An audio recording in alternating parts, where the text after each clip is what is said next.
Okay, so welcome everyone to Dating Demystified. I'm Karen Strang Allen, empowerment coach for single women. I'm really glad you're here. And I know there might be different reasons that all of you are here tonight. Some of you may have been out of the dating game for a while, and maybe you're a little out of practice and you're wondering, like, what does swipe left and ghosting and benching mean? And if somebody sends you a request for a shower pic, you might send them something like this. And that's okay. Frankly, I think that's better than sending them what they're actually looking for. But you also might be somebody who has been out there dating for a while and you're getting a little frustrated with some of the craziness that goes on out there and some of the people you might be running into. You might be getting frustrated and wondering, is there anybody good still out there? And is there anybody for me? And I'm here to tell you tonight, yes, absolutely there is. I know that if you're on this webinar, you're probably looking for somebody really great. You're looking for a partner to share life's adventures with, to lift you up when you're down, to share some laughter and, just even regular everyday life with. And you may be worried, is there anybody out there for you? Are you going to have to spend life alone? Or maybe you feel like dating is kind of scary and intimidating, especially if you tend to be a little on the introverted side. Maybe you enjoy single life so much that you don't want to mess that up with the wrong person. So there's a lot of reasons that people come to my events. And just as a quick check-in, would you say that you're feeling more doubtful or hopeful about finding who you want to find? And feel free to type that in chat. Or if it's a bit of both, you can say both. So are you feeling hopeful, doubtful, or a bit of both? And as you're typing that in, and yeah, Tatiana says a bit of both depending on the day. And that's true too, right? How we feel about it can fluctuate depending on how our most recent date went, or even just our own mood and whether we're hormonal or whether we had a bad day or how we're feeling about ourselves. So I'm seeing very hopeful. I'm seeing a bit of both. I'm seeing exasperated, a bit of both. Hopeful somebody's out there, doubtful with online dating. So those are all pretty common responses and normal feelings too. But I'm hoping that after tonight, you're going to be feeling more hopeful than doubtful. And Nadia says about to start, so don't know yet. So yeah, it's great that you're here actually, because you'll learn some things that'll save you a little bit of time and effort and frustration, hopefully. And I'm curious too, where you guys have come from, like how you found out about this event. Are you part of my Single Gals meetup group, or were you part of the Feel Great Challenge or somewhere else? So feel free to type that in chat too. It just kind of helps me to know how you heard about it. Sylvie says, if anything, she sees dating as entertainment. So that's cool. All right. So I like to say that dating is like dress shopping. You get way better results when you go into it with an open mind. And if you do that, you're more likely to enjoy the process of trying dresses on. If you hate it and you rush through it, you're probably going to end up with a dress you don't like. So the key is to take your time and experiment with different styles and don't buy anything. In other words, don't commit to a guy unless you know it's right for you. And by the way, I try to use gender neutral language, but because I'm heterosexual myself, it tends to come out that way. So forgive me if you're lesbian or bisexual. All sexualities are welcome here. Just translate the language into your language. So the key really is to take your time and experiment with different styles. So think about it. Do you really expect the first dress you try on to be the one? I mean, imagine if you go to a store and you see a dress in the window and you go up to the store clerk and you say, okay, that's the one for me. I want to take it. I'm going to bring it home. And they're like, well, don't you want to try it on first? And you're like, no, I know. I'm tired of looking. That's the one. I'm taking it home. And then you take it home and you take the tag off, which is akin to sleeping with the person. And then when you realize it doesn't fit you, it's too late. So just like with shopping for clothes, it's important to allow yourself time to enjoy the process, to get to know who you are, to get to know what works for you and what doesn't work for you. And don't get disheartened if a few dresses don't fit, right? If they don't suit you. It doesn't mean that you're going to be dressless forever, or that there's no good dresses out there. You just need to give yourself time to find what you're looking for. I mean, if you think about, how we go about dating and you apply that to shopping, imagine if you took shopping so seriously and you're like, oh, I suck. I picked a few of the wrong dresses. I'm never going to find the right one, or I haven't found a dress I liked yet. It means there's no good dresses out there. Or, I've tried on a few of the wrong ones, so nobody's going to, want to be with me. So, if you kind of think about it that way, it's really important for us to learn to lighten up about the dating process and not take it so seriously. Choosing the wrong dress or the wrong person a few times doesn't make you a failure. So instead of focusing on the fail of dating, try focusing on the fun of adventure and exploration and getting to meet new people. So for those of you who don't know me already, I'll tell you just a little bit about my dress shopping experience, so to speak. So I left home at the age of 17, and I've spent almost half of my 45 years living on my own at this point, not always single, but living in my own space, which was more than I had ever intended. Life sometimes throws you curveballs and it doesn't go the way you had planned it. So I was fortunate when I was 19 to meet my soulmate, and he was an amazing guy and just made me feel like I was absolutely fantastic, right? He loved me and he treated me well, and it was just a great relationship. And we were together a couple years, and he proposed to me. And the very same month he proposed to me, we found out he was dying. He was diagnosed with liver cancer and given 3 months to live. So we decided to get married the next month, and 6 weeks after our wedding, he died. So it was just a whirlwind, and it was a big shock to become a widow at 22. And I kind of fell apart because I had based my sense of love for myself on his love for me. So then when he disappeared, that went away too. And it took me several years to rebuild myself. I moved from New Brunswick, which is where I was from, to Ottawa to do a degree at Carleton, which is how I ended up here in Ottawa, Canada. And I struggled for a few years, but I eventually got things sorted out with the help of a really great counselor. And I eventually met another really good man, and we eventually got married and had kids together. And it looked like to the outside world I had it all, but I wasn't happy in my marriage because we were living like roommates. There wasn't a lot of passion or connection or sex or affection or anything. So I made the very difficult choice after 10 years of being together, and 8 of which we spent in couples counseling, to end that relationship, because I just believed in my heart that there was something better out there for me. And having been with my soulmate previously, I knew that it felt different when you were with the right person, and that the frustration I had been experiencing was because I wasn't with the right person for me. A really good guy, but not the right person for me. So after my marriage ended, I've had 3 long-term relationships and dated a few people in between.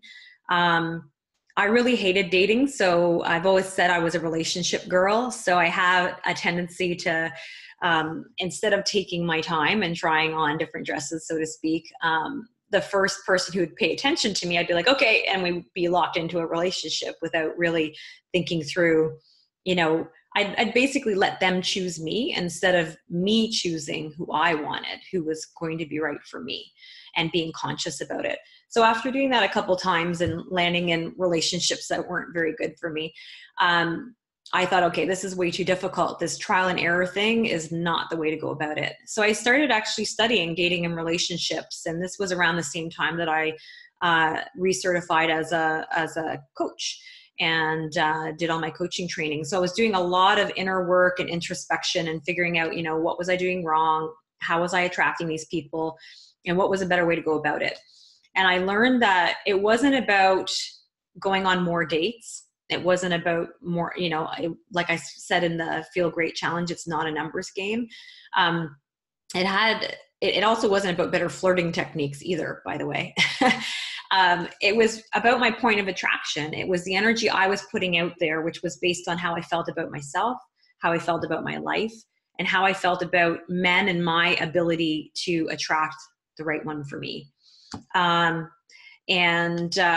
So I really just started shifting all that and getting really clear about what I wanted in a partner, and learning how to consciously take control of my energetic vibration, and shifting how I felt about myself and building this really great life. And I got to a place where I could finally say, after, close to 40 years, that I really loved myself and I built this life that I loved too. And I was really confident that I was going to find a really great person. And I did. And, we spent 2 years together. This past fall, I chose to end the relationship. It was probably the hardest, let me figure out how to say this. I wouldn't say the hardest breakup in terms of me falling apart or anything like that, but the hardest breakup because I was so close. I was really close to what I wanted. It was almost everything. The main issue was there was a significant difference in our lifestyles, and he was too freshly out of a relationship and his life was a bit of a mess, and it was having a negative impact on my life. So I had to let him go so that he could deal with the things he needed to deal with in his life. And so that it wasn't, dragging mine down. And that was a hard choice to make because he was the kind of person I wanted. He had a great character. My friends loved him. My kids loved him. So, it was really hard to walk away. But I also knew that there was still a couple big pieces missing. And I also knew that I can't coach the women I work with and tell them to hold their standards high and then I go and drop mine. So I had to walk my talk. And the good thing was it was probably the best breakup I'd ever had in terms of us ending it amicably and talking it out. And I had the skills to resolve that kind of stuff. And I also didn't fall apart like I would have in previous relationships because I know how to be single. I know how to enjoy it. And I'm 100% confident I'm going to get what I want. I was so close the last time. It's just a step away at this point. And it's that confidence in myself and my ability to attract a good partner that I want to be able to pass on to you guys. Because I really believe we all deserve to have a great partner, that healthy and happy relationships are totally possible once we know what we're doing. And we've cleaned up a little bit of the baggage that we sometimes bring with us. And it's my intention to show you how to go about finding the right person the easier way tonight. Just a little bit about my background. So I have a master's in journalism, and I tend to do a lot of research whenever I teach any programs or courses. I have certification in neuro-linguistic programming from NLP Canada in Toronto. I also have a assertiveness coaching training with Doreen Virtue, if you know her. She's pretty well known in spiritual circles, and success training with Jack Canfield.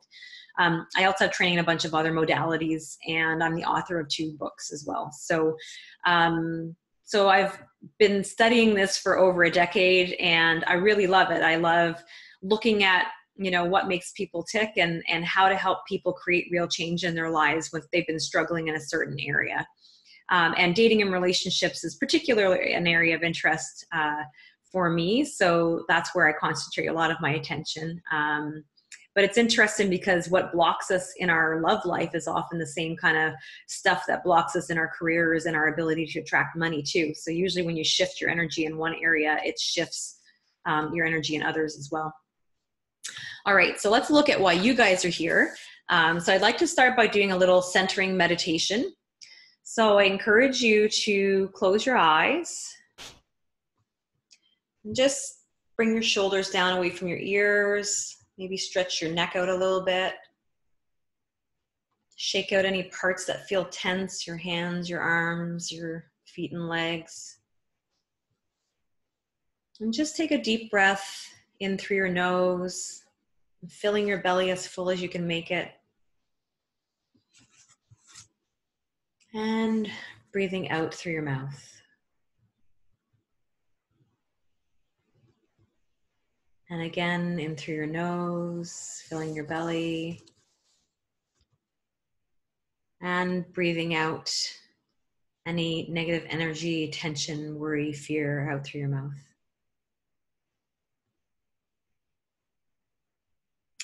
And one more time, breathing in through your nose and out through your mouth.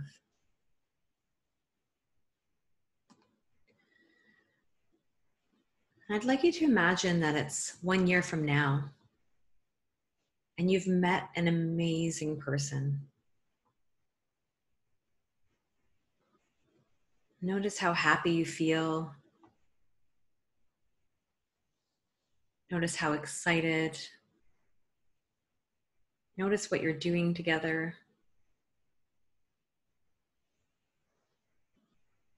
Just take in all the sights and sounds and feelings.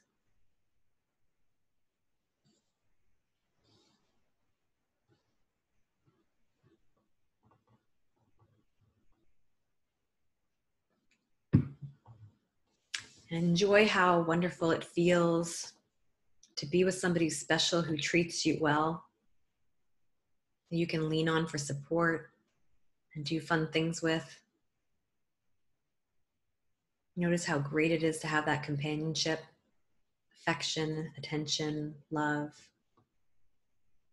how it just up-levels your world.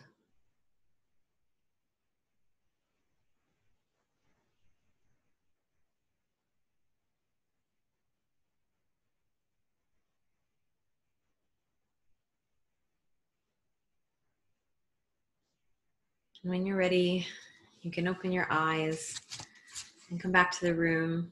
I hate bringing people back because you guys look so content.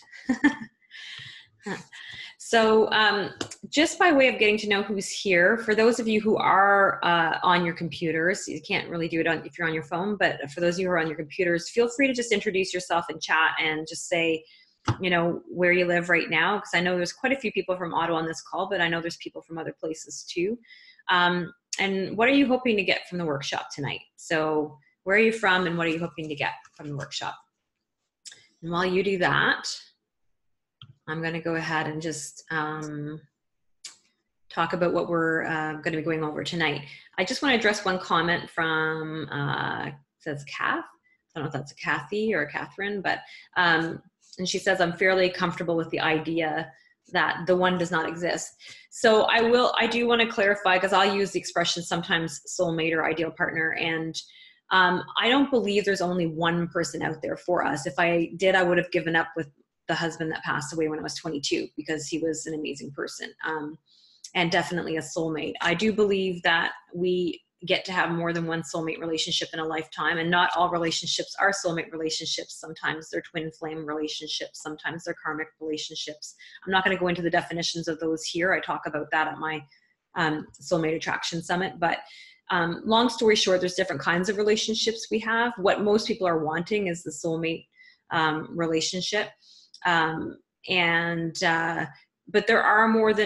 there's more than one person out there that you could have a really good relationship with. And I think that's important to know, so that if it doesn't work out with one person, it doesn't mean that's your only shot. There's lots of other really good people out there that you could be very compatible with and very happy with. So that's my take on it, just to address what Kath said. So one person Natalie says she's from Ottawa. She's looking for tips for the 2019 dating scene. She also tends to buy the first dress. Yeah, we'll be talking about that. Sandra is from Grand Bend, hoping to learn strategies for successful dating when she's ready to go down that path again. Diane from Ottawa, but currently I'm guessing that's Toronto, so I just see a T. Sylvie from Ottawa, hopefully just more and better dates to begin with. Sarah lives in Vancouver, hoping to learn some tips and strategies to find the right person. Nadia in Ottawa have basic keys to get to the dating world. Diane did say Toronto, yeah, looking for info and strategies to find the guy. Awesome, good stuff. So we've got people from across the country, so that's awesome. Welcome everyone. And I'm sorry that we We don't know where everybody on the phone is from, but welcoming all of you guys as well. And if you guys are wondering why sometimes I read things out, it's for the benefit of the people on the phone because they're not seeing what you guys are seeing. So I will occasionally read out a quote on the screen, or I'll read out something in chat so that people on the phone can benefit too. All right. So tonight what we're going to be talking about is the 10 biggest mistakes that people make when they're dating so that you can hopefully avoid them. We'll look at how the modern dating game has changed, because goodness knows it has. How to be safe when meeting strangers. That's pretty critical, to be really aware so you know what you're doing when you go out there. How to know if they're into you. I often get people asked, how do you know if a guy's interested? Well, we'll talk about that. And how to meet your soulmate. And again, I've explained what I'm meaning by soulmate. It's not necessarily that there's only one possibility, but how to meet your ideal partner is the way I'm looking at what soulmate means. All right, so let's start by looking at the 10 biggest dating mistakes people tend to make. So the first one is overgeneralizing about men. Now, again, if you're of a different sexuality, you can extrapolate here, but I'm talking about men because I usually deal with women, and it's usually men that they're complaining about. So the truth of the matter is all men aren't jerks. Are there jerks out there? Absolutely there are. But if you're basing how you feel about guys on one or two experiences, that is a really small sample space. It's definitely not a statistical analysis of who is out there. And it's important to keep an open mind and to realize the people you were drawing to you was to help you learn certain lessons and experience certain things. And when you learn the lesson, you can shift who you're attracting. So it's entirely possible for you to have a different experience and to start meeting different types of guys once you learn a few strategies to do that. Sylvie, stop poking fun at the poor guys. So another one is hiding at home and not even trying. And, I see a lot of women doing that too, right? And they tell themselves, oh, I don't know if I really want someone. I have a good life. And that's awesome. And I always encourage people to make an empowered choice. You don't need a man or need a partner in order to be fulfilled in life. There are other relationships you can enjoy. There's many ways to live your life. But it's not an empowered choice if a person thinks they can't find what they want, so they don't even try. That's not an empowered decision. That's hiding. And that's telling yourself you don't want something that you really do want, so that you don't experience the gap between what you want and where you currently are. So that's not the same thing. That's not an empowered decision. So I encourage you, if you really truly do want a partner, to not just hide yourself away, but to learn, some strategies for finding the right person and to put yourself out there, because likely that person's not going to find you hiding at home in your PJs watching Netflix in the basement. So, unless you happen upon a really awesomely cute and well put together repairman or something who comes to your house, but otherwise it's probably not going to work out that way. So it's important to have the courage to put yourself back out there. All right. So the next one is chasing. So I see women make this mistake a lot. And what I'm meaning by this is, so you go on a date and then you're waiting for the guy to text and he doesn't. So you text him and then he kind of doesn't reply. So you text again, or you pick up the phone and you call. That's chasing, when you're pursuing without giving the other person a chance to respond or ideally initiate, because men are typically in the pursuit role. And when you reverse those roles, and I know some people are going to get all up in arms about, equality and whatever. The reality is we're biologically wired a certain way, and men are biologically wired to pursue.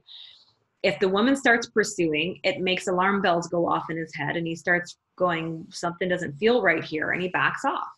So I've never seen a woman in pursuit mode who doesn't end up scaring the guy off. Which isn't to say you can't ever initiate, but there's a difference between initiating once and chasing. You initiate and then you leave it and see if he picks it up. If he doesn't, he's not interested.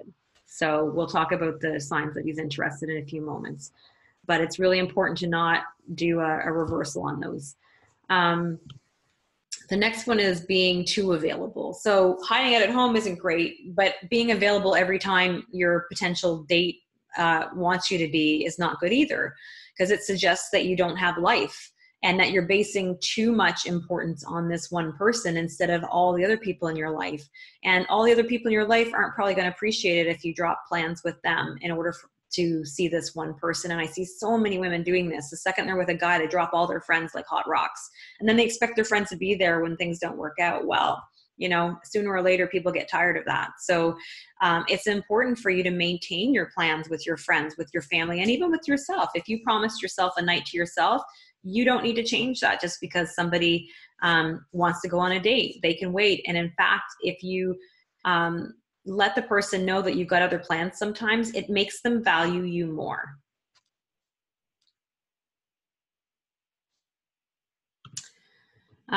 Waiting for the phone to ring. So this is kind of along the same lines of being too available. And I say phone to ring. These days it buzzes or chirps or whatever you have your text messages set to. But to me, there's nothing more disempowering than sitting around waiting to see if you got a response from somebody. Don't base so much importance on that person. Make sure your life is full and well-rounded, and do other things. Put the phone down. Go do stuff with your kids, with your friends. Go outside, do other activities. Don't focus everything on dating. It's putting too much importance on it, and not recognizing the other importance of other places in your life, and also not focusing on the present moment you're in too. So it's important to not base everything on the dating process. So the next one is having sex too soon. And this is a big, big, big one. And I hear a lot of people go, oh, you know, but like, you know, why I haven't had sex in years. Like, I don't want to have to wait. Or, you know, I'm a grown woman. I can choose what I want to do. Of course you can. And this isn't about morality. It's not about religion. It's not about any of those things. The reason I recommend not having sex too soon is largely because of our biology, because we women, when we have sex with someone, our bodies release oxytocin, which is a bonding hormone. And it's the same hormone that our bodies release if we breastfeed babies, to get us to bond with them. And so if we have sex with somebody before we know them well, we're flooded with hormones that make us become attached to the person prematurely before we should be getting attached, before we know enough about them to know if they're a good match or a good partner. So the longer you can wait on having sex, the more you can allow your brain, your prefrontal cortex, to actually evaluate and see if it's a good fit, and look for red flags and make sure that they're a decent person before you get attached through having sex. Now, if you're one of those people who can actually have casual sex and not get attached, fill your boots, do what you like. Though I will say the kind of guys who are interested in casual sex are usually not the kind of guys who you're going to have a good long-term relationship with. So either way, if you're looking for the keepers, you know, delaying on having sex is a good strategy. And it also will weed out the players, because the players won't be willing to do that, which is great. You find out early on what they're actually really interested in, whether it's just sex or whether it's actually you. The next one is being too needy. So by this, what I'm meaning is that, you know, some women, some men too, have a big gaping hole in their heart, you know, from past wounds from childhood or other relationships, and they haven't learned to heal it. And then they come into a relationship with too much baggage and too much expectation that the other person should make them happy and should make all those wounds go away. That's too much pressure for any person. And you're also projecting your work onto them, right? So it's important for us to learn how to heal ourselves, how to be happy, how to make ourselves happy, so that we're not expecting our partners to do that for us, because that isn't their job, that's our job. So if you've been accused of this before, it may be worth kind of looking at whether you're meeting your own needs or not. Because once you learn how to meet your own needs, you won't need someone to meet your needs. You may still want a relationship to share experiences with somebody. And we all have, you know, attachment needs in terms of wanting to be close to somebody and that kind of stuff. Those are healthy needs. But needing someone to be there for you 24/7 or to make you happy because you don't know how to do that, that's not a good thing, and that's not healthy. And it's gonna feel like too much pressure to the other person.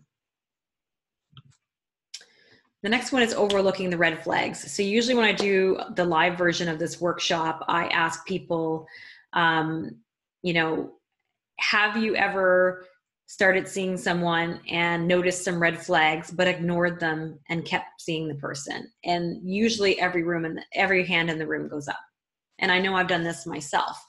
And it's usually because we're so intent on having what we want, and we're so attached to the picture and the vision of the kind of relationship we want to have, that we fail to look at whether the person fits the picture or not. And we try to make them into what we want them to be, and instead of accepting who they actually already are. So it's really important, and this is again why I recommend not having sex too soon, to get to know a person and watch them in different environments and see how they act and notice whether anything feels off or not.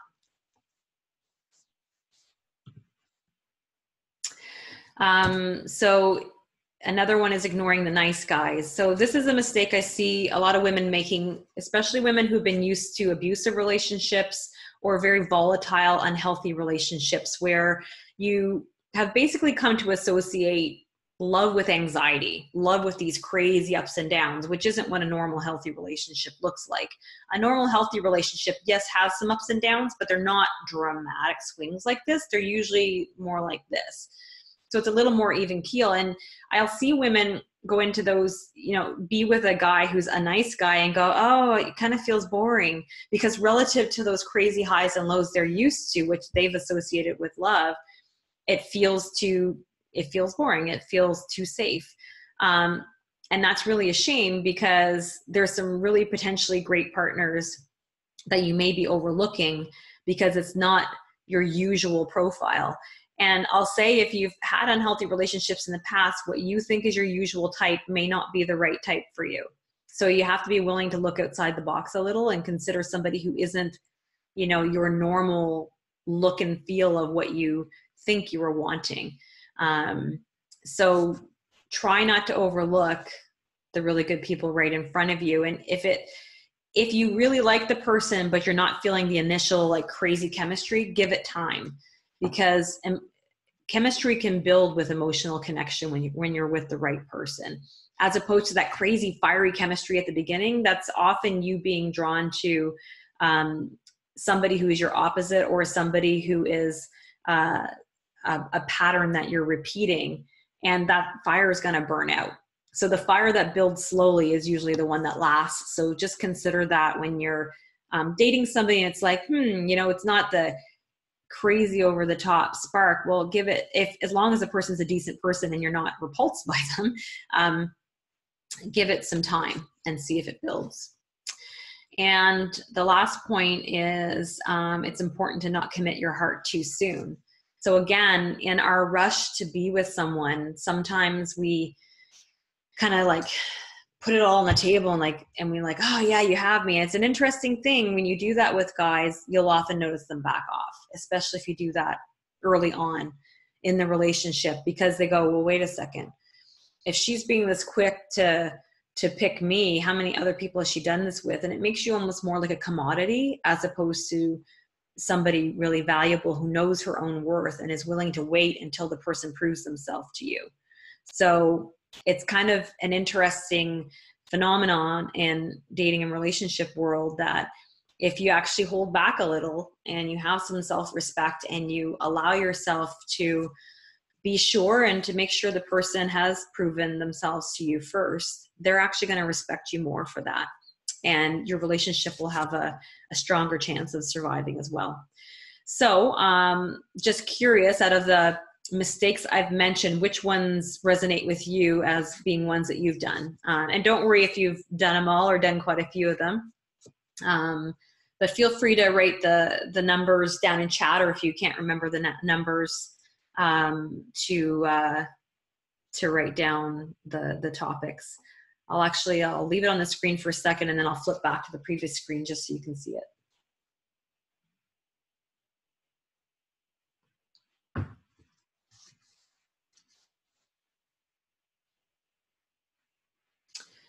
So definitely see a couple 8s overlooking the red flags.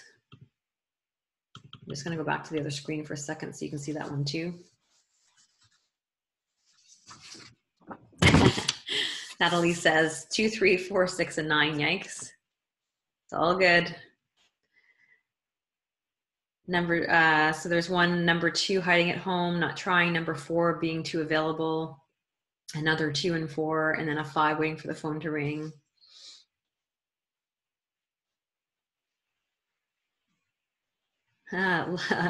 Lots of 1s overgeneralizing about men, says Sylvie. That's funny. Sarah says 1 to 5. Janice says 8 and 5. Kim says 8 and 10, which, just going back to those, are overlooking red flags, committing your heart too soon. So yeah, it's, you know, the good thing is once we know the mistakes we've made, we can avoid repeating them over and over again.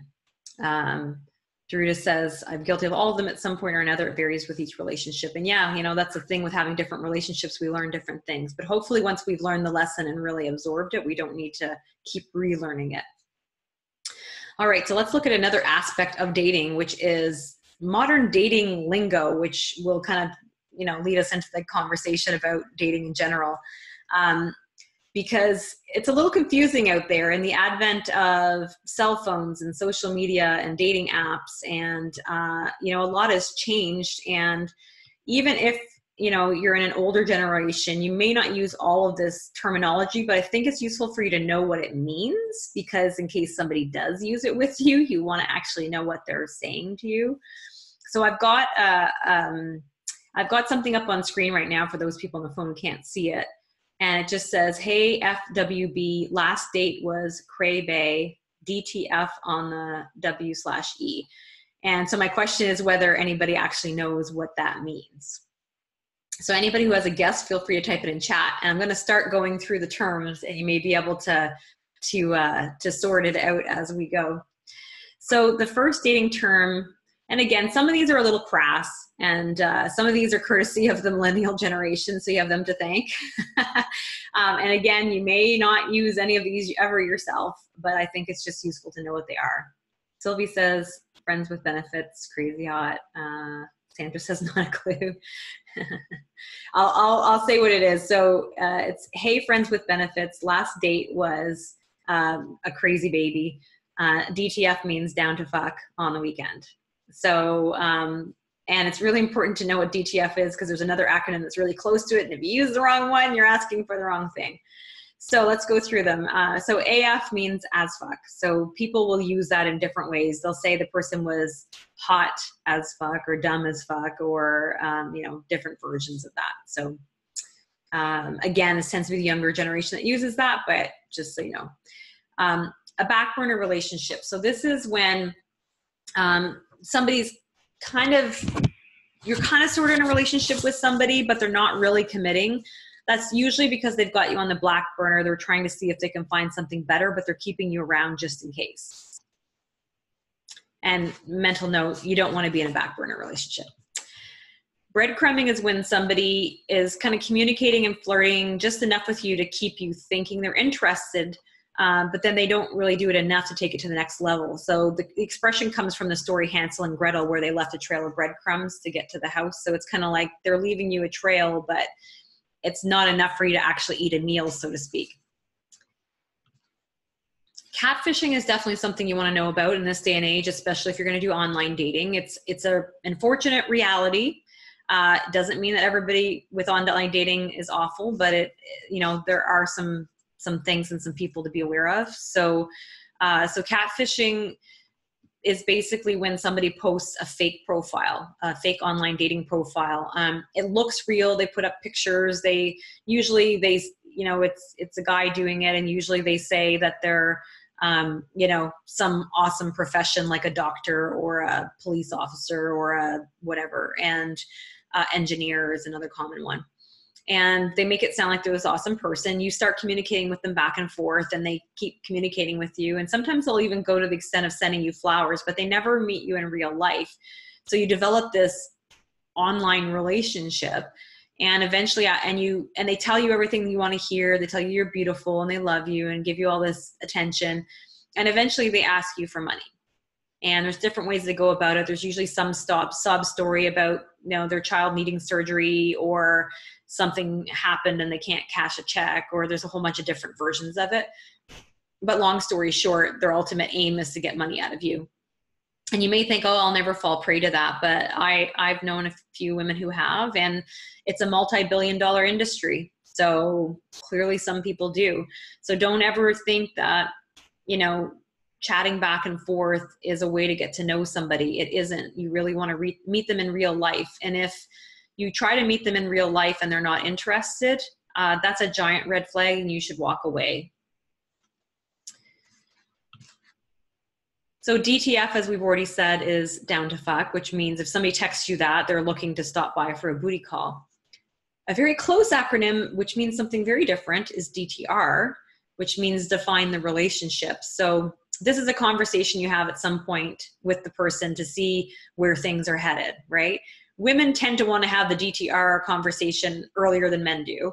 I'd recommend not having it too early so you don't spook the guy, but also not having it too late. To me, you want to have defined the relationship at least enough to know you're exclusive before having sex. At least that's how I feel about it. So I don't personally want to have sex with somebody if they're sleeping with 10 other people. So if you haven't asked if they're exclusive, you shouldn't assume.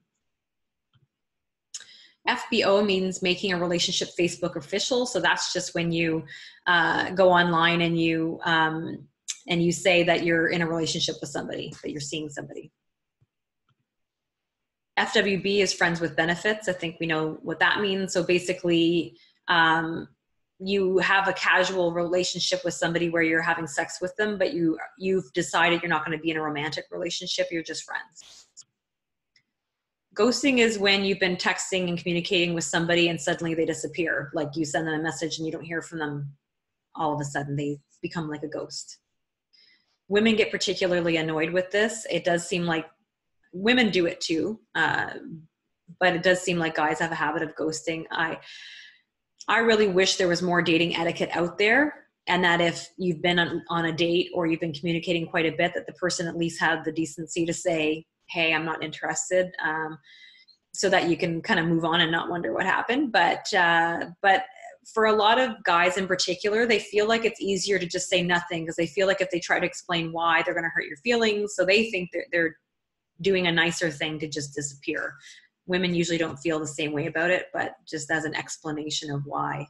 They kind of don't want to have to deal with your uncomfortable emotions and reactions, so they avoid it by just disappearing. So there's a new expression called a half night stand, which is, you may know, a one night stand where you where you sleep with the person and spend the night. Well, a half night stand is you sleep with the person and you go home. You don't spend the night.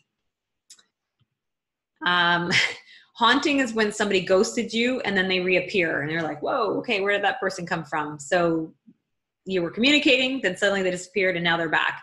Usually that means they were checking out greener pastures, it didn't work out, and now they're back to see if you're still available. So personally, if somebody does that to me, I would be a big giant bye-bye, see ya. IRL means in real life, so that's meeting somebody in person. And I really recommend that you go IRL very quickly and you don't spend a lot of time communicating online. To me, online dating is a misnomer. It should be called online meeting. Online dating isn't a way to actually really date people.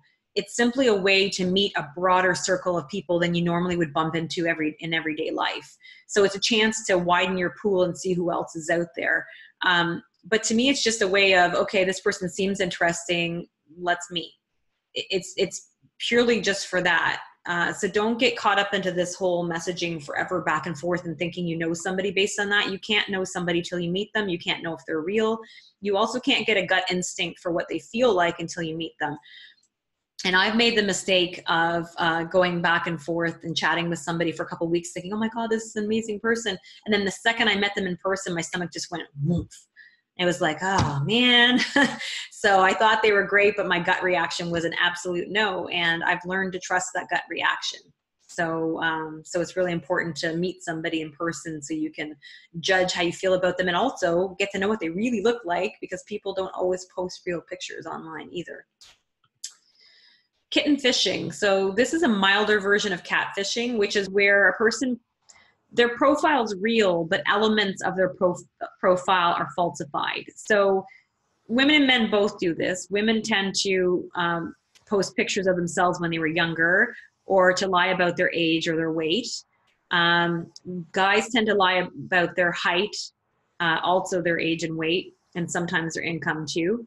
So, so yeah, to me, there's no point in lying in our profiles, or even just making, you know, yeah, you want to present your best side, but your best side of the real you, because sooner or later they're going to meet you and know who you really are. So why would you want somebody to pick something that isn't who you are? You want them to want you for you. So be real about who you are, and we can't guarantee that everybody else is doing that, which is why you should meet IRL sooner rather than later. Cray bae just means crazy baby, so that's, or some people would say crazy bitch. So that's when, you know, usually it's in reference to a woman when she's kind of acting all crazy. So mind you, I think if a guy is ghosting her, she has reason to act that way. So, but usually it's what guys say when, as a reason for not wanting to date a girl. Monkeying is when you go from relationship to relationship to relationship with no stops in between. You never take time to be alone, to get to know who you are, to be comfortable in your own skin.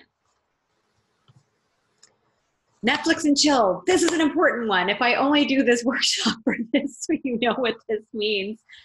So when I first heard this expression, I innocently thought, oh, it means, you know, you're watching Netflix and you're chilling, you're hanging out. But it has developed a new meaning. So usually if a guy is saying, let's Netflix and chill, it's with the expectation that they're coming over to your house, you're going to snuggle on the couch, and you're basically going to have sex. So it's really an invitation to have sex. It's not really about Netflix.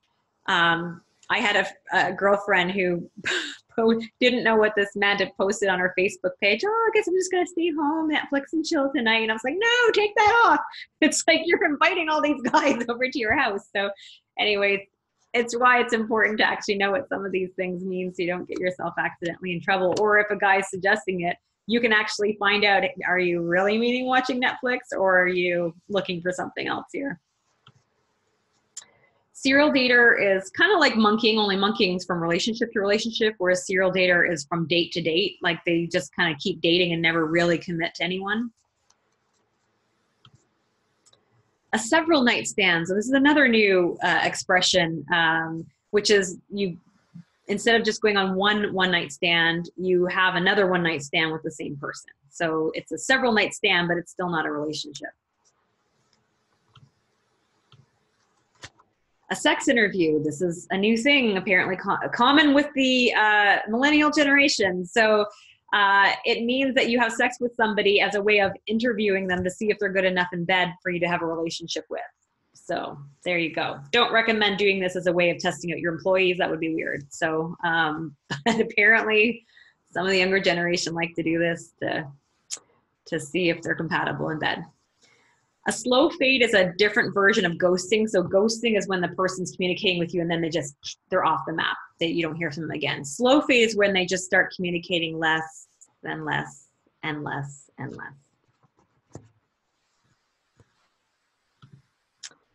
Stashing. So this is when somebody, you think you're in a relationship with them, but they're kind of hiding you in that they don't introduce you to their friends, to their family. They don't say anything about you on Facebook. They don't post pictures. So like a squirrel stashing their nuts, they're hiding you away. And this is usually because on some level, they don't think that you're it. Or possibly it could be that they're in another relationship. So I would either way be suspicious and not happy if the person is doing this. Submarining is a little bit similar to ghosting. It's basically when you've kind of been in a relationship with somebody and seeing them and then they suddenly disappear and they go kind of underground like a submarine, so you don't hear from them.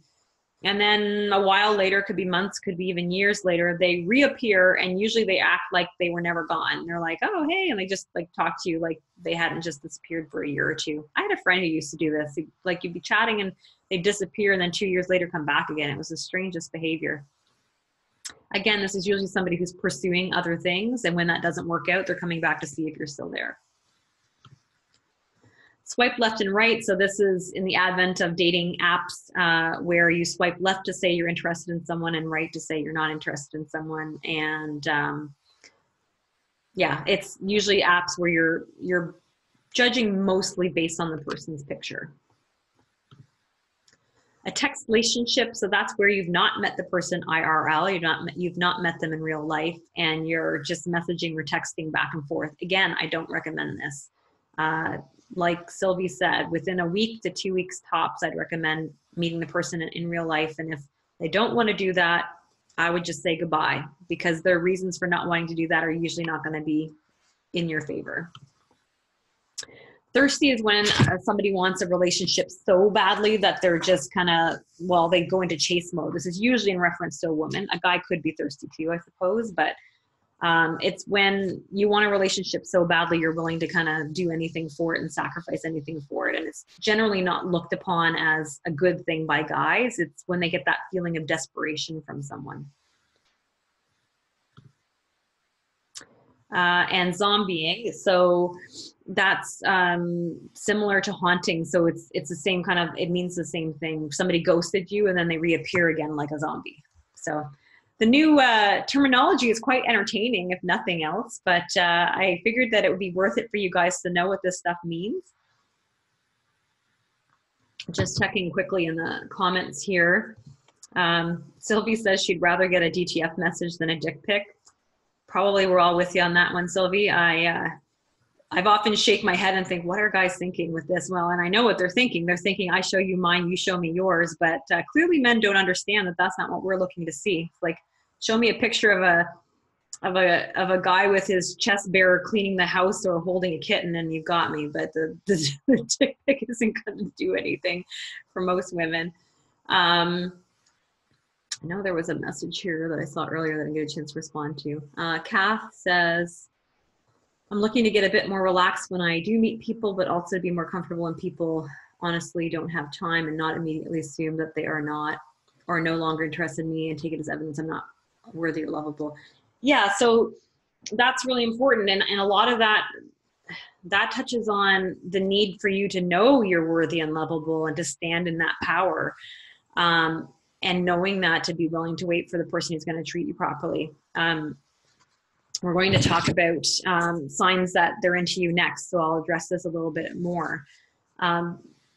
Usually I'm looking for consistent signs that the person is communicating with me and interested, but life is life. We're all busy. So if the person, you know, I've had it happen where somebody wanted to go on a date and I really wasn't available for 2 weeks. It wasn't because I was putting them off. It wasn't because I wasn't interested. It was just I had a busy schedule. So that kind of stuff is possible, and we do need to make allowances for the person to have a life of their own. And in fact, you want somebody who has a life of their own. If they only have time for you and nothing else, you might want to question you know, what kind of a life they have, right? So I'm just going to skip this for now because that's what I usually do in my live workshops. So let's look at signs that the person is into you. So women often ask me, you know, like, how do I know? And like, guys really aren't that complicated. You know, again, they tend to be pursuers. So if they're not showing you signs that they're coming towards you, then they're usually not that interested. So let's look at some common signs that they're interested. I mean, obviously this is if you're meeting in real life, but they smile at you, they touch you. So usually they'll look for excuse to put their hand on your arm or to put their arm around you. They compliment you. Often that will be physical stuff at first because they don't know enough about you, but eventually it will be other kind of compliments as well. So if they're doing that, they're trying to show you they like you. They text you often and consistently. So now by consistently, that doesn't mean every minute of the day. It doesn't mean 20 messages in a day. It could just mean that, you know, they usually send you a message. Now in the very, very beginning days, it's not going to be completely like consistent. So it might be every couple days or something like that, or once or twice a week, depending on the person. You know, like I'm personally not a big texter. So I'm not somebody who texts all the time. But some people are. So, but the question is it consistent for them? Are they showing a somewhat regular pattern? And are they responding to your texts, you know, and emails and phone calls and that kind of thing? Are they getting back to you? Do they go on your social media and like your posts? Do they ask to call you? In this day and age, that's huge. So many people get caught up in just texting and messaging. Personally, I like a phone call because you can tell more about somebody by the tone of their voice. So if they're asking to call you, they're definitely interested. They ask you out. They show you that they want to spend time with you. So you go on a date together and then they're asking when they can see you next. They make an effort to look good for you. They're not just showing up in their sweatpants. And they show you that they respect you and your boundaries. So if you say you're not available because you've got plans with a girlfriend, they're not trying to get you to cancel your plans. Or even if you say you need a night to yourself, they're like, oh, no problem. I get that, have a good time. They're respectful of whatever you say you need for you. Those are all signs that it's somebody who really does care about you and is really interested. So if you're not getting this consistently and the person texts you once and then you don't hear from them for weeks, they're not, well, I'll give you some different things that it might mean. If they're not doing any of these things consistently, they may just be looking to sleep with you, or they're dating several people at once, or they could be married or in a relationship, or they don't really want a relationship. So sometimes the person's, just freshly out of a relationship where they're not ready to commit and they're just kind of seeing who's out there, but they're not really ready for anything yet. Doesn't mean they're a terrible person. It just means they're not looking for what you're looking for. They may not be that interested in you. You might not be the right match for them. And that does not mean there's anything wrong with you. Just as when you go out on dates or you look at people, sometimes they're not a good fit for you. It doesn't mean they're not a good person. It just means it's not a fit. So we have to learn how to not take that personally. They also could be a con artist. So there's different reasons why they may not be communicating regularly, but no matter what, the answer is you have to know what you want and what you're looking for and stay true to that and not just, hang on the thread of whatever the other person's doing. All right, so let's look at some safety tips because it's really important when you're heading out there dating to make sure that you're staying safe. So I always recommend not doing home dates for the first few dates. Make sure you're going someplace public. That's for your own safety. And to make sure that, because when you haven't met somebody yet, you don't know who they are, right? And you don't know what they're like. And you want to make sure that you're in a public place so you could get help if you needed to. So I've already basically said go public, but going public means more than just not being at home. It means, like, let's say you're going hiking. Don't go hiking in the backwoods, right? Go hiking in a public park or someplace where there's, a lot of other people. I've already mentioned this. Make sure you hold off on sex. So that's partly because of the bonding thing. It's partly so you can evaluate who the person is. It's also for safety reasons, because until you know somebody, you don't know who they've been sleeping with. You don't know what their sexual preferences are. You don't know if they're safe. So you need to find all those things out first. So this is another reason to hold off. Make sure you're providing your own ride. So for the first date or two, I would not recommend letting them pick you up at home, even though it seems really chivalrous and nice. And the reason for this is once they pick you up at home, they know your address and they can show up at your door. And I had this happen to a client of mine who was dating a guy who went on one date with a guy. She let him pick her up because she thought it was nice of him. She decided right away on that date that he wasn't for her. And then the next day he showed up at her door with coffee in hand. And he might have thought that seemed nice, but it freaked her out because she had not invited him over. She didn't know him well enough. And suddenly she's got this stranger at her door that she's got to find a way to get rid of. So long story short, don't let them know where you live until you feel safe with them. Stay sober. It can be tempting when you're going on a date and you're feeling a little nervous to have a few drinks, but you want to keep that to 1 or 2 because if you drink too much, you lose your inhibitions and your ability to make sound judgments. You also have to keep an eye on your drink these days. Unfortunately, the date rape drug is a real thing. I've had a couple friends who were drugged, and so don't walk away from your drink. Don't, finish it before you go to the bathroom or get a new one when you come back, but don't leave a half-empty drink unattended. Make sure you tell a friend where you're going and when you plan to be back so they can check in on you.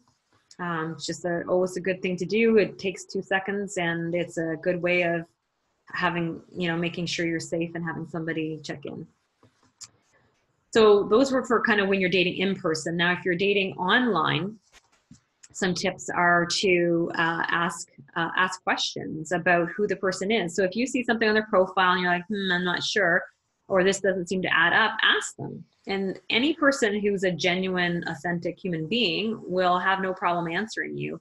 If they have a problem answering you, then that's a really big red flag, right? Because the person should be an open book. You can consider using a separate email address, especially if your main email address has your name in it. I think I've made every dumb mistake in the book with dating over the course of the last decade. So I once replied to somebody with my email address that had my name in it, and then they used my name. I'm like, well, how do you know my name? It's like from your email address. So it's like, oh my goodness.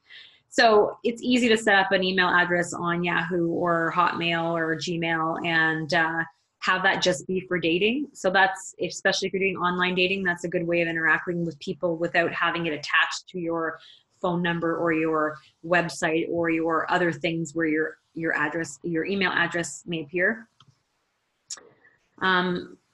So when I'm saying go slow, what I'm meaning is, I don't mean go slow on meeting in person, because I actually think you should meet in person within a week or two. I'm meaning go slow in terms of, don't let yourself become convinced that just because you've met somebody online and you're texting and talking back and forth and they're saying all the right things, that you have a relationship. That's not a relationship. So go slow in terms of get to know somebody before committing your heart and going all in.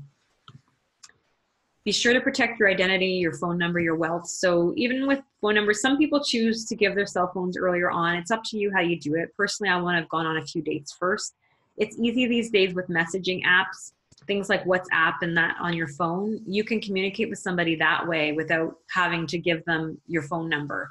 And because your phone number can often be traced back to your home address. So to me, it's just an extra safety step. Obviously, don't give out, I say obviously, and yet people do it. Don't give out financial information. Don't give out banking information. Don't give out passwords. Don't give out anything that would allow the person to have access to your financial information. If you do come across somebody that you think is a scammer, who's a catfisher, or who's been asking you for money, or even sending you dick pics or doing weird things, report them. You can at the very least report them to the dating app you're on. And if it's a catfisher, you can also report them to the Canadian Anti-Fraud Center. So they encourage you to report them. And, you know, instead of us going through these people over and over again, the more of us who report them, the less of them there'll be, because they'll be booted off the dating sites and or, you know, pursued legally. So don't just ignore it. Save other women the hassle of having to deal with this person by reporting them. You can research your dates. So these days it's easy to, once you know the person's name, to Google them, to look them up on Facebook, look them up on LinkedIn. You can learn a lot of information about people by looking at their career profile, looking at their pictures on Facebook. You can really find out a lot about who they are and what they value. If you're really, really a nervous Nelly, you can even go a step further, and there are websites you can go on to actually do background checks. So there's one called backgroundhawk.com. I personally have never gone to that extent, but you could if you wanted to. Say no to picture requests. So if somebody's asking you for sexy pics, definitely say no, especially when you don't know them, because you don't know where those pictures are going to end up. They could be putting them on social media. They could be putting them on the internet. And they don't need them. You know, they don't need them. If that's all they're interested in, then they're not really interested in you. Again, take it offline. So meet them in real life, the sooner the better. And trust your instincts. If something doesn't feel right, it probably isn't right. So if your gut instinct is saying something's off, listen to that. You don't need to know why. I'll tell you a quick story about that with me. So I had made the mistake, like many of us have, of overlooking red flags before. And so the last time I went out dating, I had said to myself, I'm not ignoring my instincts this time. Our bodies are tuning forks. They give us feelings and sensations with respect to whether somebody's right for us or not. And the question is, are we listening? So I had been chatting with this guy back and forth online for a week or so. It seemed like a good match. I was really, really hopeful. He had invited me on this great date. I had also, I had not listened to the advice that my guy friend had given me, where he had said, make the first day short in case it's not a match. Because he had offered to take me out to dinner and go do yoga at Lansdowne and go out for dinner after. And I thought, oh, what a great date. So I agreed. And was really hopeful because it seemed like such a good match. And then as soon as we stepped out of our cars and I met him in person, my stomach just went. And I was like, no. And I was having this inner argument in my head. And I can only imagine the looks that were on my face. And he was probably wondering what on earth I was thinking, because I was having this inner argument of, no, I just met him. Like there's nothing wrong with him. He looks fine. But my stomach was just thinking, like there was this definite no feeling. So then I had to go through 3 hours of, yoga and dinner with this guy. And then he was offering to pay and I felt really guilty. So I was like, trying to get him to not pay because I knew it was a no, but he insisted. So then I felt even worse. I get home, I get a text from him. He's like, oh my God, that was the best date ever. When can I see you again? And I was like, oh, okay. And there's a part of you that's like, oh, but he's so excited. Maybe I'm wrong. It's like, but I was like, no, I said I was going to listen to my gut. I'm going to listen to my gut. So I said, I'm sorry, but it just doesn't feel right to me. That's what I said. To which he responded, oh my God, he's like, it was only the first date. How can you know? You're breaking my heart. And I was like, whoa, like that's way too intense after one date. So I got confirmation of what my gut instinct was telling me, that this guy was way too intense and over the top, right? So I actually found out what the gut instinct meant. We don't need to know though. Just trust yourself, trust your body, trust what you're feeling. You don't have to second guess that. All right. So one of the most common questions I get from women is where to go to meet a great partner. And really the truth is, it doesn't matter where you go. It really matters more that you know what you want and you're in alignment with it, that your energy's in the right place so that you can meet really great people. And then it's just a matter of time for you to meet the right person. That said, you're more likely to meet somebody if you're out and about than if you're hiding away at home. So let's look at a few ideas of where you can go to meet people. So these are some general categories. All right. So doing activities you love, particularly in group settings. So I love Meetup for this because there are so many Meetup groups. I'm based here in Ottawa and there's like hundreds of them, if not thousands. And wherever you live, I'm sure it's the same. You can find a Meetup on pretty much any topic these days. It could be outdoorsy stuff. It could be dining. It could be concerts. It could be book clubs. It could be whatever. So pick some activities you love. Go out in group settings where there's, a mix of guys and girls. I mean, if you're picking something like, let's say yoga, where it's 90% women, you're probably limiting yourself a bit. So try to go to the kinds of things where there's a mix of people. And by getting out and about, you're going to naturally meet people. And because you're doing something you love, you'll enjoy yourself whether you meet someone or not. And because you're doing something you love, your energy will be higher and you'll be more likely to meet a higher quality person who's also interested in the same stuff you're interested in. So to me, that's one of my favorite ways of meeting people. You can also try something new and interesting. So if you've kind of done the circuit in your neighborhood and you're not really seeing anybody new, then go out of your neighborhood, right? If let's say you have a dog and you walk them, go to a new dog park you've never been to. Go to a beach on the other end of the city. Try an event you've not been to before. Try an activity you've not done before. Try something that gets you outside of your usual circle so you're meeting different kinds of people. Consider places you often go. So, grocery store, gas station. Like I've had a client who met somebody at a bicycle repair shop. So, the hardware store, especially places where guys go, like computer shops and hardware stores and stuff like that. Be aware that you could meet somebody there. They actually run meetups here in Ottawa at the Whole Foods grocery store. Dating events, at the grocery store. So you actually can meet people in these places. You may want to put an effort into your appearance. If you're anything like me, I tend to just wear my sweatpants to the grocery store. So you may want to step it up a little bit, but you can meet people in places like that. Think about, assuming you're looking for a guy, think about places that men often go because it can be different than where women go, right? So I mentioned a couple, the kinds of stores they go to, beer tasting events, car rallies, things that guys are interested in. Put yourself in those situations. You'll be more likely to meet them. Tatiana says she'll be appliance shopping soon. Woohoo! Think about places singles often go. So there are meetups in the Ottawa area for singles. They organize different singles events and mixers and stuff like that. There's also speed dating companies.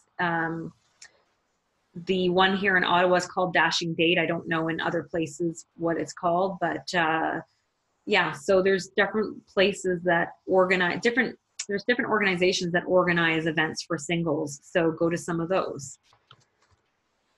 Consider local events. So I know here in Ottawa, we're really lucky. We've got a really active city. There's so many musical and cultural and outdoorsy events in this city. Go to some of them, like things like Blues Fest. A great way to meet people. There's hundreds and thousands of people outside, and they're all kind of wandering around in a good mood, having a drink, social. Like, it's easy to bump into somebody at a place like that. I actually had a client who got married. She met her guy at Blues Fest. She had actually known him before. They had gone to elementary school together, but then they bumped into each other again at Blues Fest and ended up hooking up from there. Consider charitable events. Like, let's say you're looking for somebody with a big heart. Then doing some charity work could be a good way of meeting somebody who's also like that. And also consider people you know. So it's really good to let your friends know what you're looking for so they can keep an eye out for you. It's surprising sometimes how somebody close to you could know somebody who's single, but because they weren't thinking about matchmaking, it didn't occur to them to introduce you. And you don't have to get set up on a blind date. They can arrange to have you meet at like the next barbecue or party they're having or whatever. There can be a more casual way of setting it up. But asking the people you know to keep an eye out for you is a really good way of meeting people too. I actually set up one of my clients with one of my friends at my Christmas party a year ago, and they're still going strong. So yeah, you just never know who's in your circle that you can introduce to somebody. So like I said, you can really meet your soulmate anywhere. And the issue isn't how many people you date, and it's not even where you go. Because like I said before, it's not a numbers game, it's an alignment game. It's about your beliefs, your attitude, and your energy when you go out dating.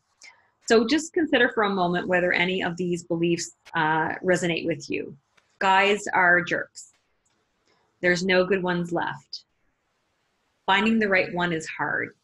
Usually when I say that, everybody's hand goes up. I'm not good enough, and this can take a different variation depending on who you are. So it might be, I'm not pretty enough, I'm not young enough, I'm not smart enough, I'm not thin enough, I'm not educated enough. Like, there's a different version of it for everyone, but some version of I'm not enough. I'm better off alone. If you have any of these limiting beliefs, it's going to be what your reality is. It's going to keep you from meeting the kind of person you want to meet. So it's really important to take some time to shift those beliefs and change your attitude so that you're feeling really good about yourself, about your life, about about men or whoever you're trying to attract, and about your ability to attract a good partner if you're wanting to have success. And you have to really believe it too. You have to really believe you can find somebody great, and you deserve to find somebody great, because you can't fool the universe, right? It's not the words we're putting out there, it's the emotions we're putting out there that attracts to us what we end up getting.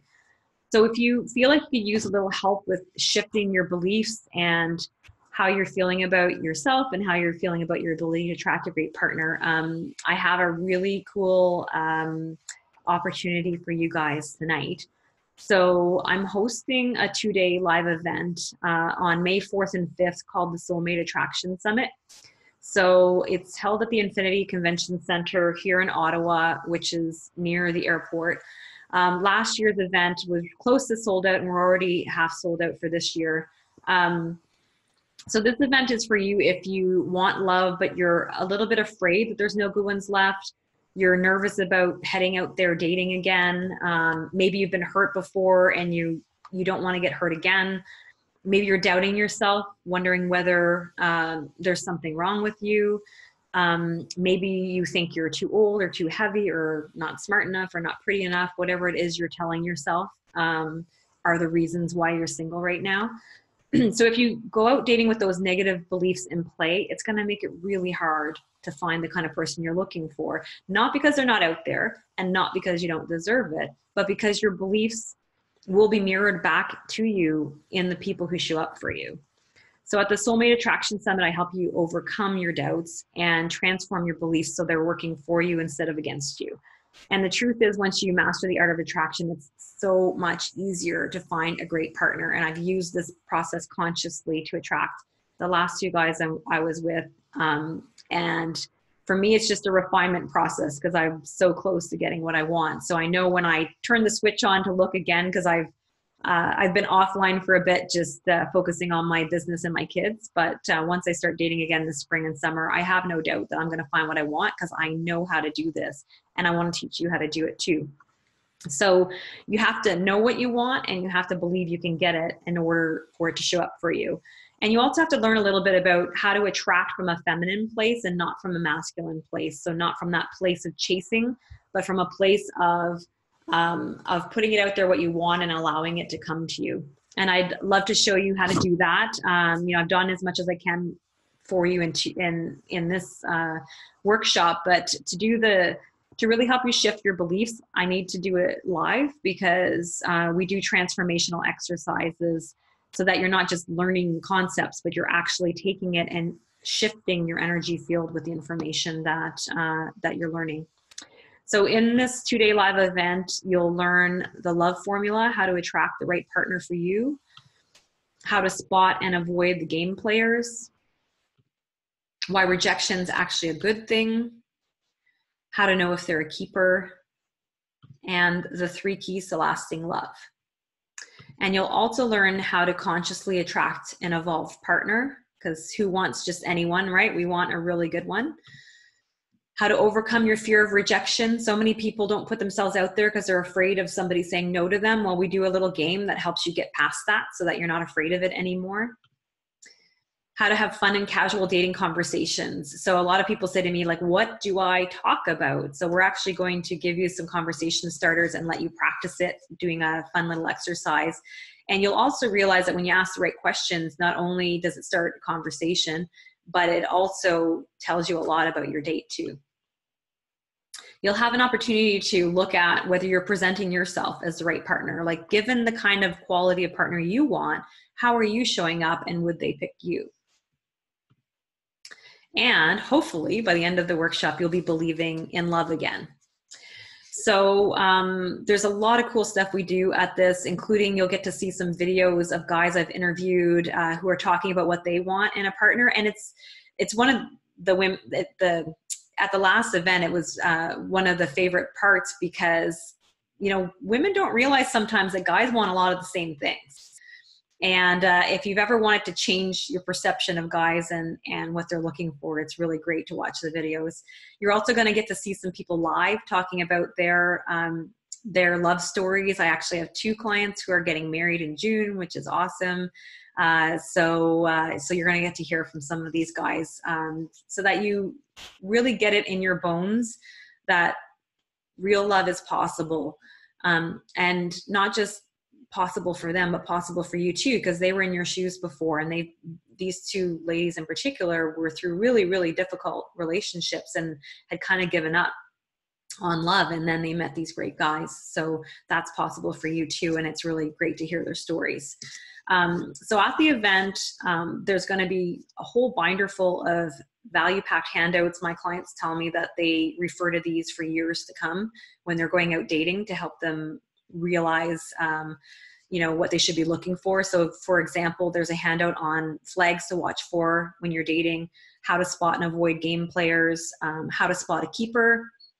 There's first date ideas, conversation starters, and there's also a handout on the 5 stages of relationships and many more. So just to give you an idea of what you get. We also do some powerful transformation exercises, some fun games, there's dancing and music, and you really get a chance to develop some new friendships with the ladies you go through these events with. In past events, I've watched really great relationship forms for people. So yeah, so there's really a big difference between finding a date and finding a life partner, and the strategy is quite different. So I find that most dating advice actually focuses on, superficial techniques and doesn't get to the heart of the matter of why it hasn't been working out for somebody. And it allows you to, catch somebody and get a date, but it doesn't consider whether it's somebody you would actually want or not. So that's how the soulmate attraction is different. You're going to learn tools and strategies for avoiding the wrong people and attracting the right ones, the person who you're going to want to spend the rest of your life with. And, it can be really tempting to just blame the guys and say that the reason things haven't been working out is because, there's no good ones out there, but it really isn't true. I have so many great guy friends, and I've met a lot of great single guys, and they're as frustrated with the dating process as the women are. So it's just a question of getting you guys to meet, getting the right people to meet. And the truth is, if it hasn't been working out for you so far, it's just because you're not doing the right things. And as Tony Robbins says, if you do what you've always done, you'll get what you've always gotten. So it's just a question of changing your approach and doing a few different things. And at the Soulmate Attraction Summit, I'll help you figure out how to do that. So the value for this event, which is truly a life-changing event, is $14.97. And that's based on 2 full days of coaching training. And I've paid over $2,000 for a similar event before. It's for 2 full days of my time, not including the months it took me to develop all the materials. But because I really want you to find the love you deserve, it's not going to be that high. My regular price for this event is $9.97. But I want to make this as affordable for people as possible and have as many women there so I can help show you how to shift your results and get the kind of relationship that you want and deserve. So basically, I've made the decision to give you a full scholarship to this event, which means you get to attend, and I'm giving you my time and my energy and my expertise for free. And all I ask is for a small investment of $97 plus HST, and that's to cover the cost of the venue and the materials, because it costs me about $5,000 to run this event. So I'm just looking to cover my costs, and you get all my time for free. So basically, for less than the cost of 1 hour of coaching, you're getting 2 whole days. You're not going to find an event like this anywhere in Ottawa and probably anywhere in Canada, and you're certainly not going to find it for this price. So if this is of interest to you, I really encourage you to jump on it and sign up. I only do this event once a year because it's a huge output of my energy and it's a lot of time and money. So I only do it once. So this event is the only one for the year. If you're thinking, I'm not sure if I'm quite ready yet, I encourage you to come, because this event will help you, figure out if you're ready. But not only that, it'll help you get in the right energetic mind frame to be able to do it when you are ready. So it's just truly a fantastic opportunity. And the ratings for last year event, it was almost 100% was 4 or 5 out of 5 ratings, and everybody just absolutely loved it. So if you're wanting to not just go on a bunch of dates, but actually find the right person for you in the next year or 2, I invite you to join me for this event. It's my vision to create a world where women are paired with really healthy partners and they're happy in their romantic relationships, instead of settling for less and just kind of, going through life with these really horrific relationships thinking that's all there is, because I know that's not all there is. I've experienced way better, and I want you to as well. So, and I believe too, when we're in happy, healthy relationships, we're better parents, we're better citizens of the world, and I think it just makes the world a better place overall. So I'd like to help you become one of those people. So just checking in before I wrap up. Oh, I forgot to mention too that there's included in the fee is a copy of my book, which I forgot to bring with me. But anyway, it's called Free to Be Me, Create a Life You Love from the Inside Out. So that's a $25 value that's thrown in for free as well. And if you sign up tonight, anybody who signs up tonight is going to be entered into a draw for a free session with me. So that's only if you sign up tonight for the draw. The price of 97 plus HST is valid until March 31st, which is this Sunday. As of April 1st, the price goes up to $197. So I encourage you to lock it in this week, and ideally tonight if you want to qualify for the draw for a session with me.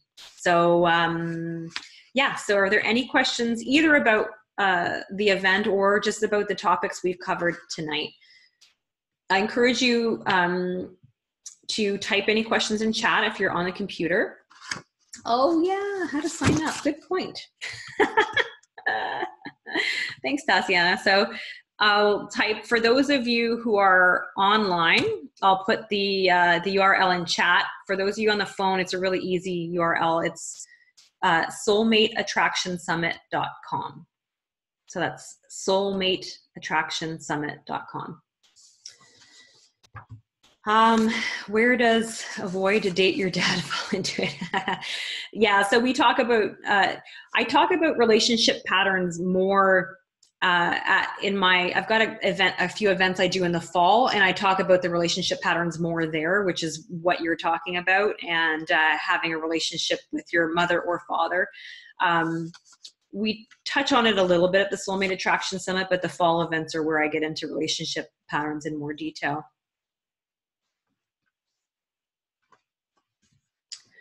For those of you on the phone, I'm just going to unmute you really quickly. So if you're making noise, maybe just pause for a second just to ask you if you have a question, because I know otherwise you can't participate. So just try to be not too noisy, and I'm just going to mute you to see if you have a question. So any questions on the phone?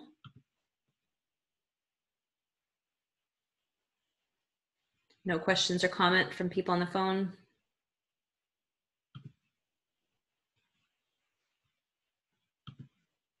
Okay.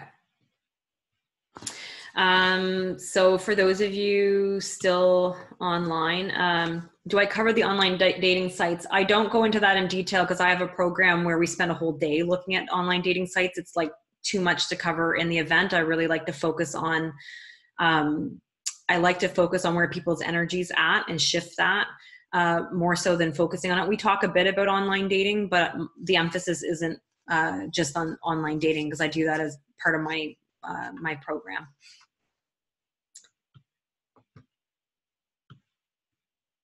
Any other questions?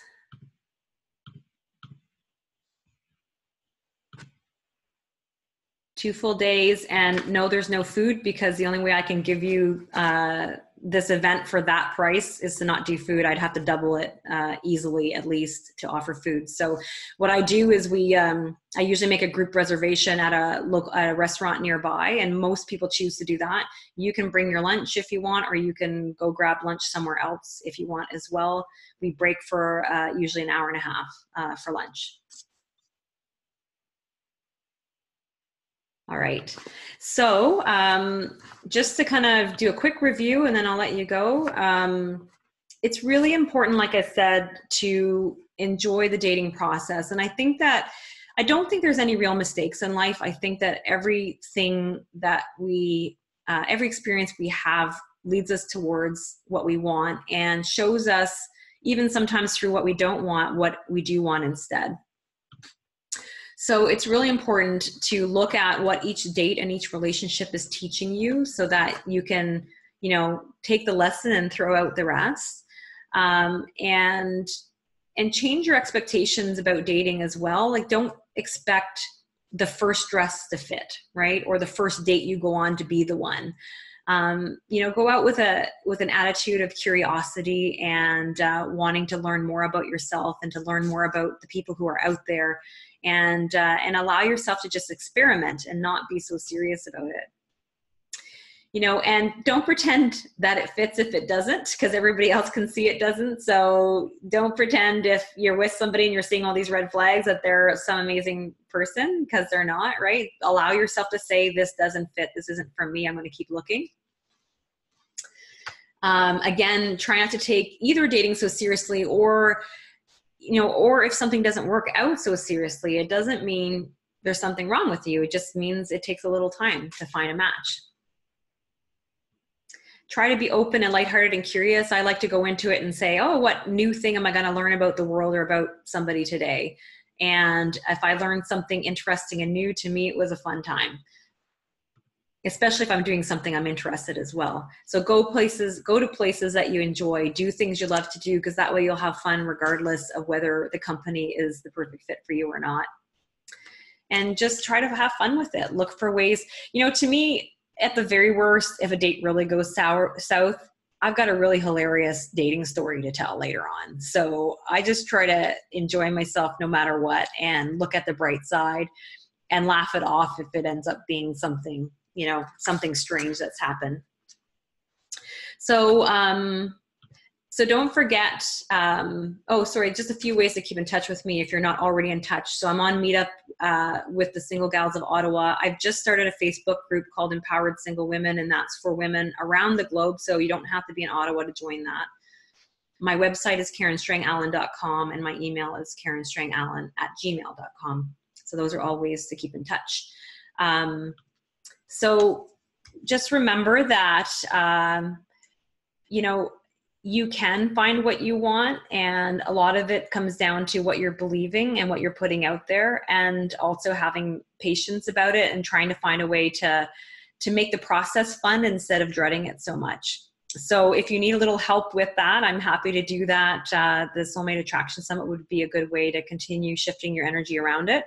Don't forget that the early bird special ends Sunday night, and that I'm doing a draw tonight for anybody who signs up tonight. So that's it from me. I hope to see you guys in May, and I hope this information was helpful to you. You will get a recording tomorrow, so feel free to share it with your girlfriends, because I think this information is good to share with people, especially the safety stuff and the understanding what some of the lingo means, because I want women to be informed when they go out there dating and to know what they're doing, so that they're not so shocked and surprised when there's a few bad apples. The bad apples are out there, but if you take your focus off the bad apples and keep your focus on, the kind of apple you're looking for, it'll make it a lot more enjoyable process. So thank you all for joining me tonight. I'm wishing you tons of luck in your dating experiences and with finding your ideal partner. And I hope to see you soon. Hope to see you at the Soulmate Attraction Summit in May. Bye, everybody. I'll unmute you so you can say goodnight. Good night, everybody. Bye. Right. Night. Good luck finding your soulmate. They're out there. They are.